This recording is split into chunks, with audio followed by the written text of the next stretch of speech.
over 400 years ago, King James VI of Scotland inherited the throne of England at a time when the Christian church was deeply divided.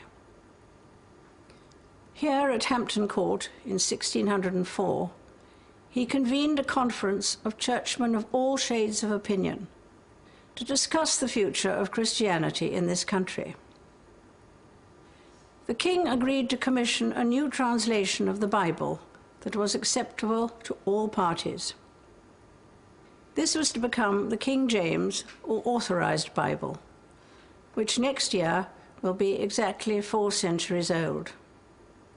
Acknowledged as a masterpiece of English prose and the most vivid translation of the Scriptures, the glorious language of this Bible has survived the turbulence of history and given many of us the most widely recognized and beautiful descriptions of the birth of Jesus Christ, which we celebrate today. And so it was that, while they were there, the days were accomplished that she should be delivered. And she brought forth her firstborn son, and wrapped him in swaddling clothes, and laid him in a manger, because there was no room for them in the inn. And there were in the same country shepherds, abiding in the field, keeping watch over their flock by night. And lo, the angel of the Lord came upon them, and the glory of the Lord shone round about them, and they were sore afraid. And suddenly there was with the angel a multitude of heavenly hosts praising God and saying, Glory to God in the highest, and on earth peace, goodwill toward men. While shepherds watch their flocks by night, or seated on the ground, the angel of the Lord came down, and glory shone around. The King James Bible was a major cooperative endeavor that required the efforts of dozens of the day's leading scholars.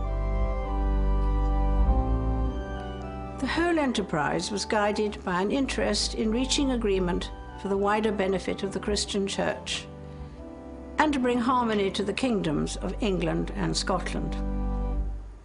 400 years later, it is as important as ever to build communities and create harmony. And one of the most powerful ways of doing this is through sport and games. I'll play. Go, go, go, go, go. During this past year of abundant sporting events, I've seen for myself just how important sport is in bringing people together from all backgrounds, from all walks of life, and from all age groups.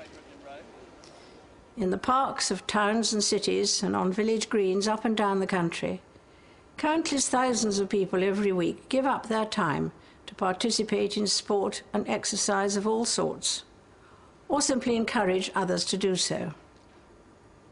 These kinds of activity are common throughout the world and play a part in providing a different perspective on life. Team. Go guys, go. Apart from developing physical fitness, sport and games can also teach vital social skills.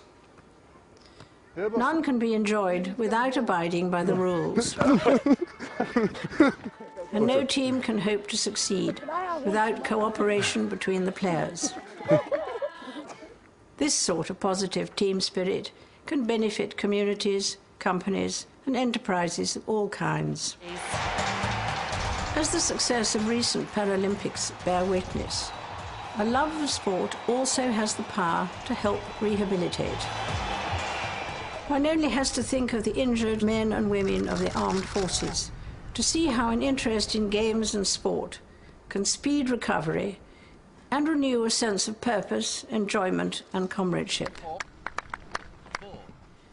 Right around the world, people gather to compete under standard rules, and in most cases in a spirit of friendly rivalry.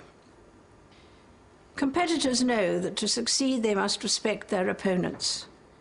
Very often they like each other too.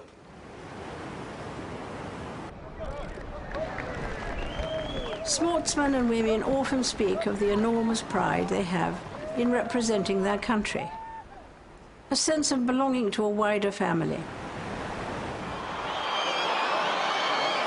We see this vividly at the Commonwealth Games, for example, which is known to many as the friendly games, and where I'm sure you have noticed that it is always the competitors from the smallest countries who receive the loudest cheers. People are capable of belonging to many communities, including a religious faith. King James may not have anticipated quite how important sport and games were to become in promoting harmony and common interests. But from the scriptures in the Bible which bears his name, we know that nothing is more satisfying than the feeling of belonging to a group who are dedicated to helping each other. Therefore, all things whatsoever you would that men should do to you, do ye even so to them. I wish you and all those whom you love and care for a very happy Christmas.